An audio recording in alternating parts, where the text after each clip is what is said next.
And Bob's going to be sharing design leadership lessons from the Apollo program. Thank you, Bob. Else am I doing left, right? Yes. There we go. Left, right. Left, right, and then the mic. Thanks, Preet. Thanks for the opportunity to be here. What an amazing venue. I'll tell you, being up here, it just makes me want to sing. Who's with me? Who's with me? Nobody, because it takes a lot of courage to get up here and sing. Was that not amazing? How about a big round of applause? So I am so lucky to be here with you today to talk about two of my favorite subjects, the Apollo program and design leadership, both lessons in courage. We're going to talk about Kennedy, Kraft, and Kranz, a trio that I do not abbreviate to the obvious acronym because that would be bad. Leadership lessons from the Apollo program. And I'm going to start with this great quote, if you want to build a ship. So this, I think, is the heart of leadership, right? How do you galvanize a group of people? How do you motivate them to row in the same direction? Because one of the things I've learned in my 32 years of designing software, I got started in 1990, moved into design leadership in around 2000, and have led teams at Apple, Pinterest, Yahoo, and now ThoughtSpot. And to the previous comment about we got the creative brief to copy Apple, at Apple, we get that same creative brief. So it's always like copy Apple, even if you're at Apple. So yeah, everybody in this room is a leader, and it's about galvanizing your team, motivating them, encouraging them to move in the same direction, because by now you've all figured out that when you open Figma, that is a massive failure of management, right? So you can't do the work yourself, you got to scale. So that's really what this talk is about, how you scale your efforts and how you scale your team's efforts. And we're going to start with just the most amazing speech I've ever heard, John Kennedy speaking at Rice University in 1962. This is a speech you've all heard. You'll recognize a few quotes as I go through it. We must be bold. I believe this nation should commit itself to achieving the goal before this decade is out of landing a man on the moon and returning him safely to the earth, that last part being very important. Note that this is 1962, so he's setting this thing up with only 8 years to go. And when this took place, the longest time any American had spent in space was Alan Shepard, who was up and down for about a total of 15 minutes, basically matching William Shatner's recent record in Origin Blue. By contrast, the Russians, of course, had sent up Yuri Gagarin. He'd orbited the Earth, so we were a long ways behind. And so for Kennedy to get up at Rice and announce we're going to go to the moon, that is like truly a moonshot. And I like to always point out this is the only example we have of a moonshot because they actually went to the moon. So when you hear other people talking about, oh, it's a moonshot, it's like, man, not really, not if you're not going to the moon. It's kind of a critical part of being a moonshot.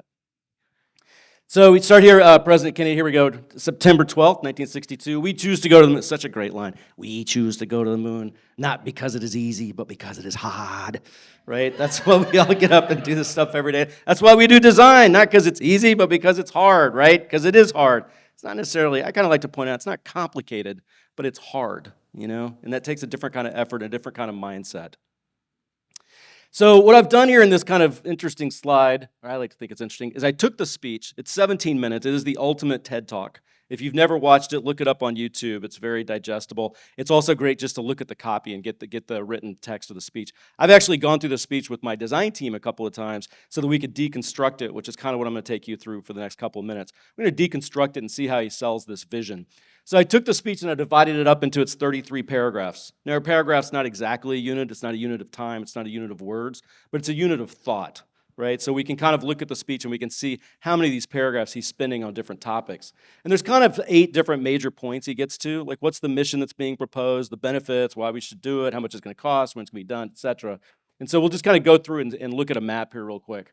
So the mission, actually defining going to the moon and returning him safely to the Earth, he doesn't get into until kind of the middle of the speech, right? So he's doing a lot of stuff up front, which is kind of different. He's not really starting at the beginning. This is what I call communicating in punchlines instead of headlines. Like sometimes when you communicate, you start with the big news right up front, and then you explain it. Sometimes that works great with the design review. You come in and you go, hey, look at the comps, they're awesome. Now let me explain to you what's going on. So other times when you want to communicate in punchlines, you want to have the big lead up and then deliver the big thing at the end. Steve Jobs was a master at this. If you ever watch the iPhone announcement, you can see him kind of build the whole thing up and then he delivers the punchline at the end. I don't suggest it. It's very hard to pull off. Steve had a lot of practice in an army of people. You often lose your audience with the punchline unless you really know what you're doing. So that's tricky. Headlines are really good. I recommend this in design interviews as well, for portfolio reviews and things like that. Having the candidate start off with, show me the work, and then you can explain it to me. Just a lot more digestible than kind of the big lead up to the punchline. So he doesn't get into these things till kind of towards the end, and he spends a ton of time on why now. There's like these meandering paragraphs where he takes all of human history and he boils it into a year. He calls it this capsule history of human knowledge, And he talks about how the discovery of penicillin had only happened at like 4 o'clock on the last day of the year, And if we were able to go to the moon, we will have achieved that literally 2 minutes before midnight. So he kind of puts this whole thing about how fast we've moved, how technology has moved into this larger framework of time. And that the result of that is he creates some urgency, and some realization of why we need to move now. And then he talks about why us. And I think this is a really important point that lots of companies and lots of groups lose. Like, they don't pull on this as much as they can. Why does it have to be this company? Why does it have to be design? Why is it us? And I'll show you a couple of quotes of how he does that, because it's really interesting. And then the technical challenges. This is often missing when people get up and they talk about big ideas, whether it's CEOs or whatever, presidents, politicians. You see this all the time. They pitch some huge idea, but they don't talk about what's really involved, how hard it's going to be. And when you can illuminate what those challenges are, what the real technical requirements are, it makes the whole thing much more real for everybody. And I'll mention that as well. And then finally, the call to action, which is just kind of at the end. It's like, we're going to do this, we're going to do it this decade. And he's very flamboyant and boisterous. He kind of bangs on the podium there at the end. So a couple of kind of takeaways with that, that's sort of the overall outline of the themes he's hitting. And then a couple of the lessons that I took away from it is, like, for one, keep it short. Again, 17 minutes. He gets through this thing pretty quickly. And without this 17 minutes, we're not going to the moon. And if you watch the speech, it's kind of interesting because he gives the thing, and it's obviously all from written remarks. And then after he finishes 17 minutes, he turns around and he goes and sits down, and the audience is going nuts. And you can tell he's just kind of standing there, and he's sort of a small guy surrounded by these big, giant Texans. And he's got this weird grin on his face, like, holy shit, they really bought that. It's kind of amazing. I don't think he quite realized the impact it was going to have. So he says, I will assure you that my first lecture will be very brief. The next thing, and this is what I was talking about, like, why us? The way he connects to loyalties and pride. And with these two statements, you can see how he's building these concentric circles of attachment and kind of this moral compass for people, who they want to be. So to college, noted for knowledge, in a city noted for progress, in a state noted for strength. Now, I'm from Texas, so we can debate all three of those things. But as a statement, it's actually pretty interesting, because it's like, who doesn't want to be part of knowledge, progress, and strength? And then he does it again a little bit later in the speech. This city of Houston, this state of Texas, this country of the United States wasn't built by those who waited. The way he's building these concentric circles of identity, right? And so you can imagine doing that with your team. This function of research, in this team of design, in this company of Gusto or whatever it might be. You can imagine building those concentric circles to bring people along and make sure they realize, like, no, really, this is you. You are going to go do this. And then connect to core values. It has to be us. And here he's talking about, this, of course, takes place in the context of the Cold War, so he's trying to compare the United States to the Soviet Union and why we have to do it instead of them. And he's putting in this language of, we don't want to see space governed by a hostile flag of conquest. We don't want our competitors to win because their view of the future is different than ours, and we want to win the future. Right, we set sail on this new sea. This is such great quote. You guys really should read the speech. It's phenomenal. And then, these things must be won, and they must be won and used for the progress of all people. But that's just a different statement from what he might have imagined the Soviets would say about it. And then he's honest about the costs. All this is going to cost a great deal of money. He's not trying to sugarcoat this and kind of avoid the fact of what it's going to cost. But he does this nice thing at the end where he talks about, instead of saying 5.4 billion, he says 54,000 or 5,400 million. But then he gets to the end, a staggering sum, though somewhat less than we pay for cigarettes and cigars, which is kind of a nice way of contextualizing and saying, really, I know it sounds like a lot of money, but in the context of everything else, it's kind of trivial. And so you could imagine in some of your own arguments with HR, I think Andy was talking about ratios, we should go hire this designer, which is going to cost a lot less than the 20 engineers that aren't going to know what to do if we don't have the designer there to tell them, or to help them figure stuff out. So there's ways of helping to contextualize how much something's going to cost. And then again, the detailed technical challenges. I won't read through all this, but I've highlighted a couple of phrases. 240,000 miles away, that's how far it is. A rocket 300 feet tall. New metal alloys, sustaining heats and stresses, never experienced. Precision of a finest watch. And then this piece here, propulsion, guidance, control, communication, food, and survival. He's like ticking off. This is what's involved. And all this helps to make it real for people. It's not just this imagined thing of going to the moon. Let's go outside and look at it. Imagine going to the moon. He's getting into the weeds and helping people make it real. Speeds over 25,000 miles an hour, and then almost as hot, half of that is the temperature of the sun. And this little phrase here is really interesting. almost as hot as it is here today. Again, he's given this speech kind of in September in Texas. It's very hot. It's interesting if you ever see an actual printout of the speech, because he wrote this in his own hand while some of the other speakers were on the podium. So it's one of two instances in the speech where he added a little ad lib line from what was in the written text, and he really, in both those lines, there's this one and there's another line about why does Rice play Texas, and in both cases he's contextualizing it to the moment in the audience, and so it's a really interesting way of kind of ad-libbing and adding the speaker's own ideas into that speech right at the moment. And then finally, the urgent defined deadline. I love this piece. Be done by the end of the decade. And he talks about this, that some of you will still be here, right? Some of you are still going to be in these jobs. Some of you are still going to be in these roles when we ship this amazing product 2 years from now, 4 years from now, whatever it might be. Like, kind of contextualize it and making sure that they realize that they're going to be part of it and it's not some far distant future. And then he gives a similar speech again to Congress in I guess this is an earlier one, sorry, in 1961. And this is where he first sets it up for Congress. This is also an interesting speech, especially in light of modern American politics, because he's saying to Congress, we've thought about it, we think the country should do this, all of you in Congress should go think about it. If we're not all in it together, let's not do it. So it's also kind of an interesting address. So anyways, hopefully that was kind of interesting talking about the speech. So that's the Kennedy part.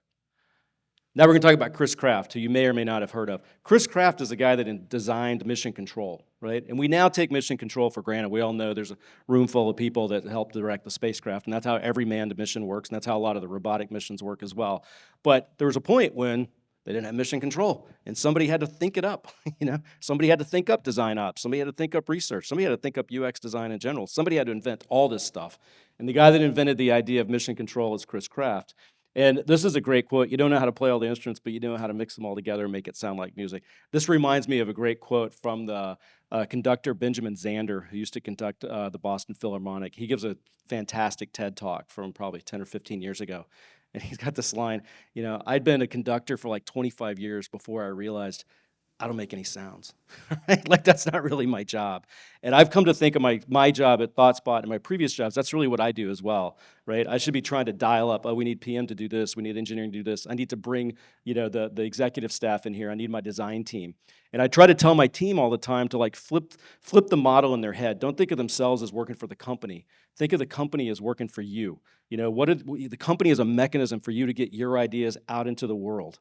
And when you flip things around like that, you'll approach your work very differently, a lot more proactively, and they'll actually love the fact that you're leading in that way, because that's what it means to be an executive leader in particular. They want you to have some initiative and to prove, show that you know how to navigate the company. And so think of the company as this big giant instrument that you get to play. I need the exec staff over here. I need engineering over here. I need to find that one person in marketing that can be the symbol at some point, right? I'm not even going to try to pronounce. This is actually where the line comes from. We don't rise to the level of our expectations. We follow the level of our training. This often comes up. It's attributed to James Clear, who wrote Atomic Habits, but it's actually derived from, I think it's Archilochus, anybody know? It's a Greek philosopher. It's where the original line came from. And this echoes something that was said by Taylor, I believe it was, in the design ops role about creating habits and rituals and routines. The power of rituals is phenomenal. So people show up to the meeting and they know, oh, this is how it's going to go. This is what we do every Monday is we have this ritual. It's the same reason like church services work. Everybody knows we're going to come in, there's going to be this thing happen, that we're going to stand up and sing the hymn. They're not having to teach you that every single time. So this is mission control. It's actually not a huge room. It kind of looks really different when it's empty. It is a little bit bigger. That's not on the edges there. And we're going to talk a little bit about mission control and how it's set up, because it's set up in some pretty interesting ways. So this is how Chris Kraft got started. Chuck Matthews, who was flight operations for Project Mercury, come up with a basic mission plan. The bottom line stuff: fly a man to the moon from a launch pad. It would be good if you kept him alive. That seems to be this hard requirement that keeps coming up in these missions. How much easier it would be if you could just relax that one constraint. And this is Chris there in the middle. So Chris Kraft personally invented, he is sort of the equivalent of design ops in some ways, right? He's helping to create the structures by which they're going to go to the moon. He comes up with the whole idea of mission planning, the go, no-go decisions. If any of you remember from any of the launches, when they're getting ready to launch and they kind of go around, Gene Kranz. If you guys have seen Apollo 13, you probably remember this. They go around, flight, go, surgeon, go, and everybody kind of says go. There's like 14 of them.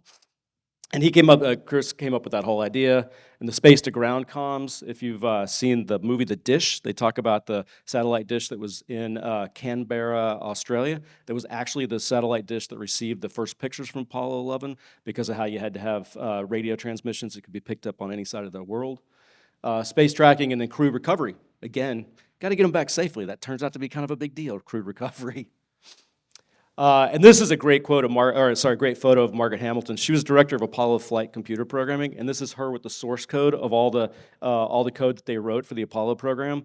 I'm not going to talk too much about Margaret, but if you ever get a chance, go research her. She's a phenomenal figure. I also strongly encourage you to go study the history of coding for the Apollo program. They came up with the entire noun-verb construct that we use in design today. That was originally invented for the lunar module, the lunar lander software. And so when you hear the astronauts talking, they'll call out a noun. So it'll be like noun 23, verb 17, and the noun would be would be the radar system, and then the verb might be turn on or turn off.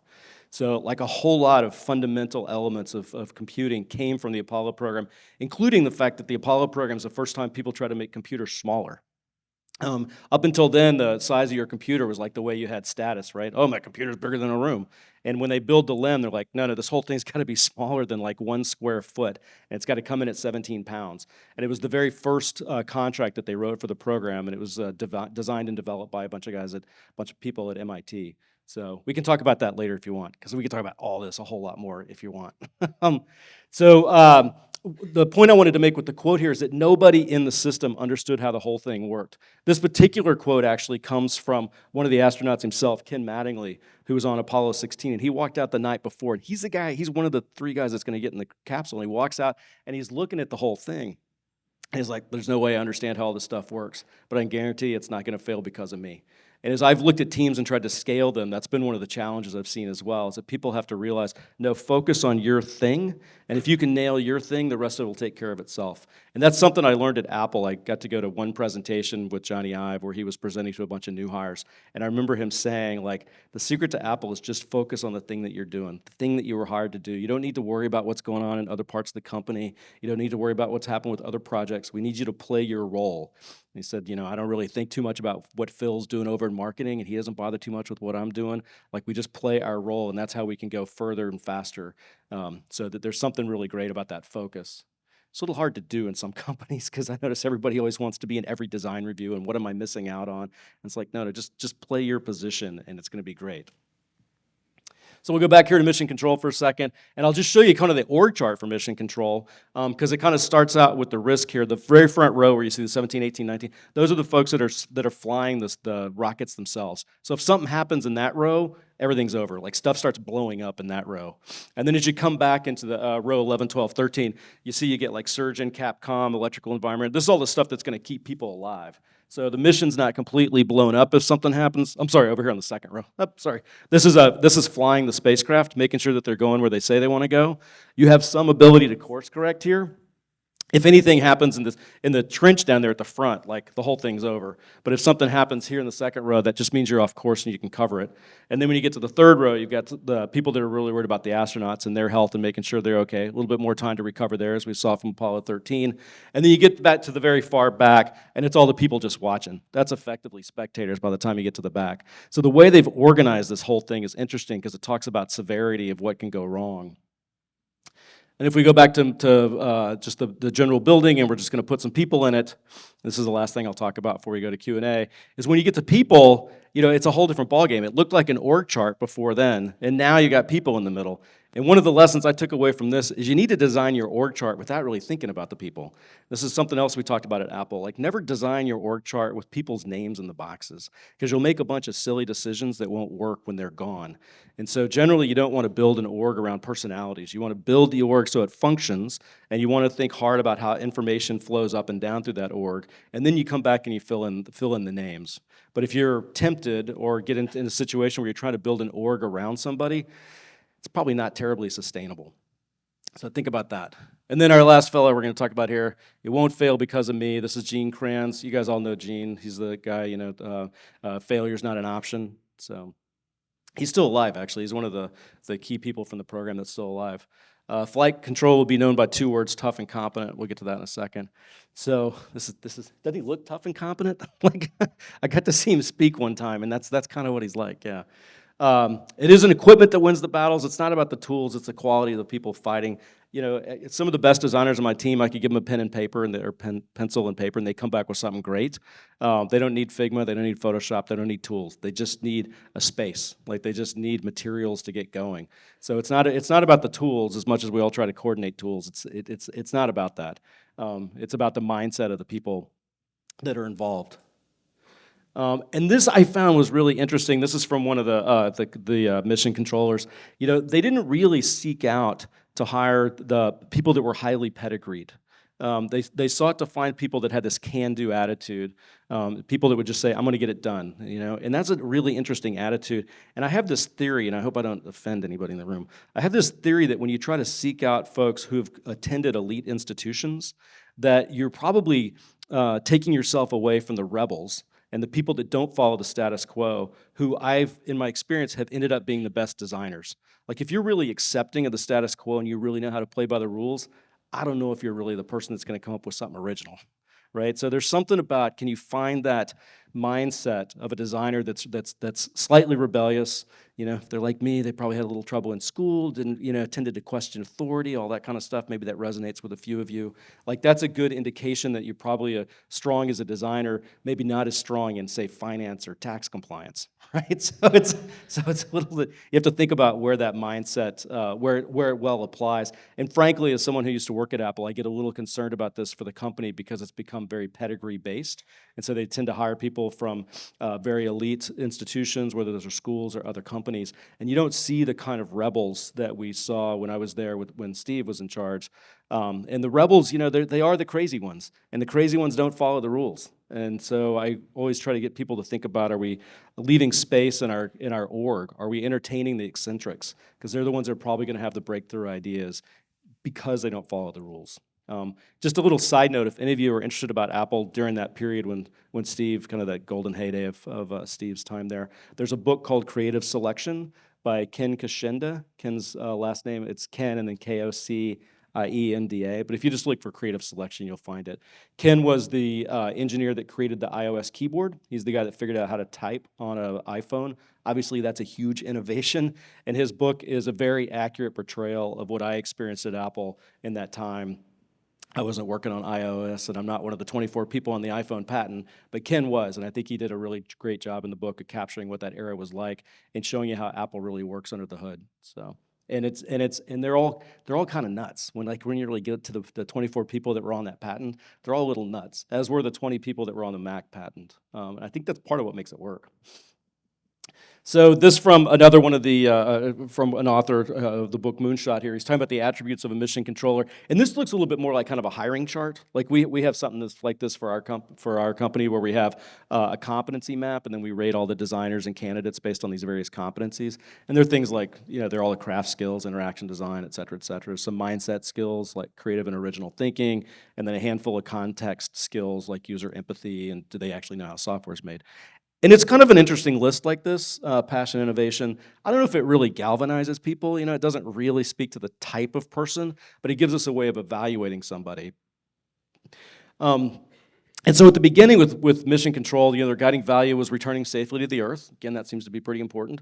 And then the mantra was, it won't fail because of me. And those mantras, I think, are kind of useful. But then something happened, which this is from the capsule of Apollo 1. And some of you might know Apollo 1 was in 1966. This is Ed White, Roger Chaffee, and Gus Grissom. Gus being the second American in space. And while they were on the launch pad doing a routine comms check, they were not going to fly that day. They were just checking to make sure they could talk. They were in the launch pad in Florida. They just wanted to make sure they could talk to Houston. There was a fire in the cabin, and within a matter of about 10 seconds, they were incinerated and suffocated, and the capsule ended up looking like this. And it was at this moment where the program came very, very close to being canceled. And there was a quite amazing speech that Frank Borman gave in front of Congress, where he hearkened back to Kennedy, and like, we kind of owe this to the president, and we can't stop because of these three men. We're engaged in something bigger than that. And this moment like really galvanized NASA. It put things on hold and put the end of the decade timeline at risk, but NASA pulled it back together. And what Gene did in Mission Control is they changed it, from this day forward, will be known by two words, tough and competent, right? It really galvanized that near-death experience for the program and the actual death of those 3 astronauts, galvanized the program and galvanized the culture in Mission Control to be very clear about what they were about, tough and competent. And then each day when you enter the room, those words will remind you. And they had a big poster over the front of the room, so when you walked in, people realized the stakes that were really that were at play. So Gene Kranz, tough and competent. Chris Kraft, play it like a symphony. And then John Kennedy, we choose to do it because it's hard. And of course we did. We got to the moon. And I love showing this picture to people because I like to point out, if you look in the visor, this is of course Buzz Aldrin, and if you look in the visor up there, you'll see Neil Armstrong. This is the only picture of Neil taken from the surface of the moon, the reflection, because Neil had the camera. So for all you parents, remember to share the camera so you will also be in some of the family vacation pictures, right? I'm sure Neil and his family kind of go, wow, there's no pictures of you on the moon except this one reflection. That's kind of a missed opportunity. So Apollo 11 landed July 20th, 1969, just made the deadline. Apollo 12, November 19th. Apollo 12 was actually going to go a little bit earlier because they had 3 attempts to land on the moon. Apollo 13 was going to go in 1969 as well, kind of under the philosophy of try, try, try again. So they had 3 attempts. They were a little surprised they made it on the first time. So 7 different missions went to the moon. Apollo 13, well, 7 were supposed to land. There's actually 2 more that went to the moon, but were never intended to land. So Apollo 8 and Apollo 10 both went all the way to the moon.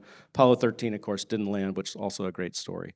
So I like to point out to people, and of course we got them all safely back to Earth. None of them died in space. Tragic, though Apollo 1 was, nobody's ever died in space, or nobody on the program died in space. And so I'm just going to kind of leave you with this picture, because this really happened. Despite what you might read on the Twitterverse, this actually happened. We landed 12 people on the surface of the moon. The last one was there about 50 years ago today. It was December 12th, 1972, was the last mission that landed on the moon. 12 people, I think 4 of them are still alive. In the history of the program, 24 people traveled to the moon on 8 different missions. I think it was 8 we went to the moon 9 times. 24 people went, because a few of them went twice. 240,000 miles away. If you're a million-mile flyer, 240,000 miles only gets you a quarter of the way there. It's not that far. It's just up, which makes it a little bit harder. So hopefully when you get a chance and the sky clears later, like a few months or whatever it takes here in Toronto, when you finally get a chance to see the moon again, I hope you'll go outside and really just stare at it for a little bit and imagine that we actually went to the moon. There's actually people that walked around on the moon. Those computers I talked about that they invented for the LIM, those are still on the moon. If you could get to them, you could make them run again because of how they were engineered. There's cars on the moon. I'm not talking about just the trash. It's like you just have to get it in your head that people actually went to the moon, and what a bold and amazing adventure that is.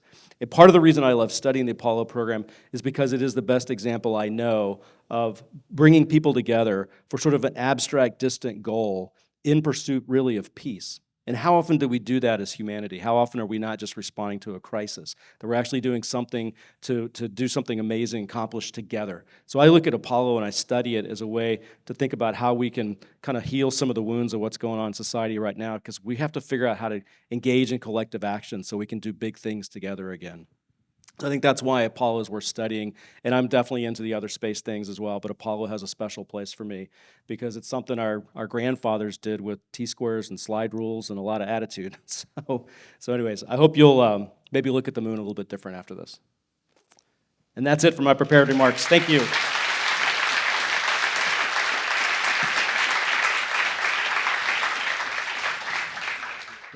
Thank you so much, Bob. Wow. That was an incredible talk. I have a lot of questions on how you thought of mapping these 2 topics, but we'll save that for the evening social. Do we have questions for Bob?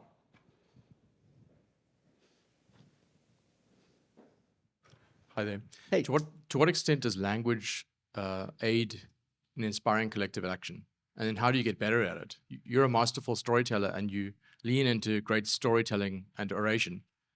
So again, how do we get better at it? Yeah, so I'll give you a couple of tips there. I completely agree that storytelling is key to the human experience. It's part of what makes us human animals from millions of years ago. It's deep in our DNA. There's a great book called The Science of Storytelling by Will Shore that'll help you understand sort of the psychological mechanics of that. So you might enjoy that piece. The other thing about sort of my own particular presentation style, like I wasn't born this way, I can assure you. It's highly practiced. And the advice I always give people is to get active on sites like ADP List and to think of your talks as stand-up comedy routines. And basically what you need is small audiences where you can bomb and figure out what works.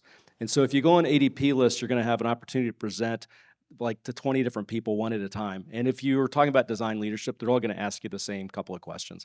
That each one might have one or two unique questions, but you're going to hear the same thing over and over again. So I've always heard this story, what was it like to present to Steve Jobs? And over the course of telling that story probably 15 times, I got it down to a nice little 3 minutes nugget. And so if you ever hear me on podcasts, what I'm actually doing in the background is they ask me something, I'm like, oh yeah, that's routine number 23, let me go to that one. So it's more like I've got kind of this set of bits that I just pull out. And I've found ADP List to be the perfect way to practice those. Can we hear that 3-minute nugget? Oh yeah, so presenting to Steve, is that what you want to hear?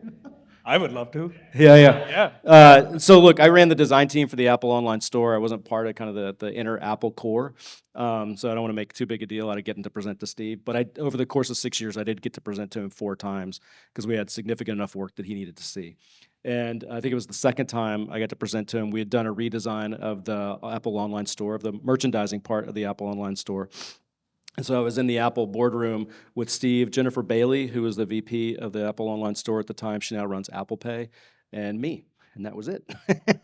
and we had the comps printed out on paper. And Steve he kind of came in. It was really interesting. He came in and he would put his glasses up, and he'd pull the comps off the wall, and then he would hold them like this. And he'd move them around because he just couldn't see very far, I think. And so he was just like digging into these little bitty details. And as the meeting was wrapping up, we showed him a new design for the product details page. And on that particular page, we had introduced tabs along the bottom. The product details page, it's got like the marquee stuff at the top with the photos and the price. And then down at the bottom, it was like features and tech specs, ratings and reviews, et cetera. And we had put tech specs and features and ratings and reviews in tabs, right? And this is an adult audience, so I can give you the actual line. He looks at that and instantly says, "There's no fucking way you're doing that to my store." And that was clear. It was concise. It wasn't horribly actionable, but still, it was there. I got it. And then this is what makes Steve Jobs Steve Jobs. He said, "These ratings and reviews are really important to people. They need to be able to see them instantly. You can't hide them behind a click." Right? And so he came back with the rationale, and Jennifer and I both were like, "Oh, yeah, of course you're right. That's why you're Steve and we're not."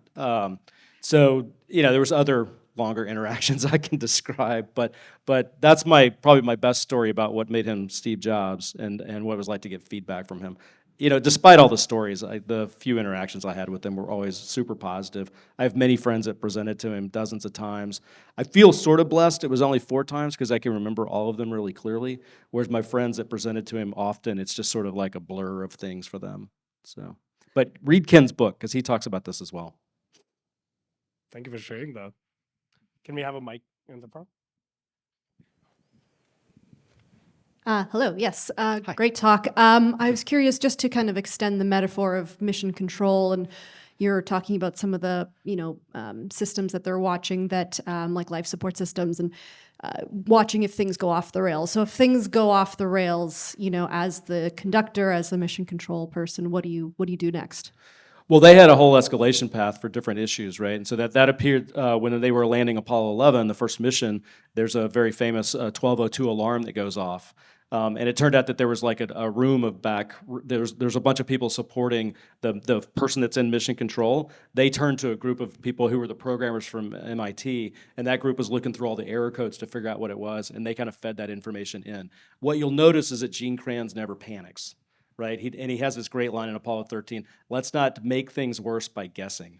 So I think, in terms of like crisis management, I think the clearest thing you need to do as a manager and as a leader is to not freak out, right? You don't want to feed the anxiety of the team. So with my team right now, there's obviously a lot of anxiety about layoffs. And I try to help position that in the historical context of layoffs in the tech industry. And I try to help them understand, hey, this is just how it goes, right? This happens every 8 to 10 years in the tech industry. If you're in tech, you should expect this. And then in the case of some of the layoffs at the beginning of the pandemic, I also try to counsel them and say, let me give you the signs so that you can anticipate this when it happens again, because it will. And unfortunately, all of you are too young to know that it's happened before, so you don't know how to look for the signs, and you're a little bit hobbled because we're on Zoom. If you were in the office, you would see all the execs being stressed as hell, and you would see them meeting in a lot of closed doors, with like like all the conference rooms would suddenly have paper on the glass and stuff. And so if you're in the office, you can actually detect that stuff if you're paying attention to it. But so I try to train the team up a little bit of what to expect, and then I never panic myself.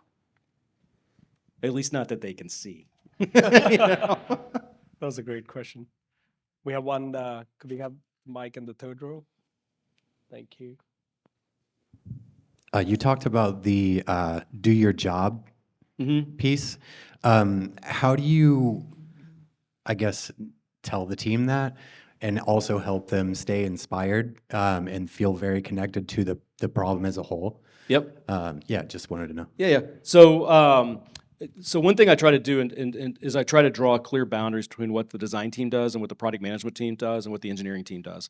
And when I draw those boundaries, like with the PMs, I always say, you guys control the requirements, you tell us what needs to be done, and you leave us alone to figure out the best way to solve that problem, right? You'll influence how we solve the problem, but that's our job. You need to define the problem. And I think by drawing those hard boundaries and really protecting their space and deliberately deferring to them on certain things, I think makes them realize, oh, if I stay in my space, he'll stay in his space, and that'll all be better for everybody. For the team, like staying connected to the whole thing, like they don't need to stay connected to the whole thing. I mean, there's all sorts of like launch strategies and GTM and sales. They don't need to say stuff to that. I constantly remind them to just focus on making the best experience they possibly can. And again, this is something I learned from Apple. I know all of you are being asked to look at numbers all the time and to, justify things numerically. And I work for a company that does data analytics, so it's a little nuts that I'm kind of an anti-number guy. But when it comes to design, the one thing I tell my team is focus on something that you think is the best UX you can possibly come up with. And at the end of the day, the only thing I care about is, are you proud of the work? Because I believe that we're all makers, that's what motivates us. That's why we're in this field. That's why our PM and engineering counterparts are doing what they're doing. We're all makers. And as a maker, the number one thing for you is to create something that you can take home and show your parents and say, look at what I made with my friends at work, right? Not just to try to explain to them what the hell you do for a living, but also because there's something really powerful about that moment of pride. And so for me, in terms of keeping them inspired, I just try to keep pushing on that. Are you proud of it? Are you proud of it? Are you proud? I used to say, do you love it? And I think that was the wrong phrasing because it made it seem like it was about them. But if they're truly a designer, they're sort of naturally empathetic and they're thinking about the users. And for them to be proud of it means it has to solve the user's needs. And as I always point out, it's not that the numbers aren't important. They are. But there's an army of people that watch the numbers, right? Like we got that number shit covered. Like who's sitting around coming to work in every day thinking, what is the best possible thing I can come up with for our users? And I think that's what's unique about design. Big round of applause for Bob. Thank you. Thank you so much, Bob. Thank you very much. Thank you.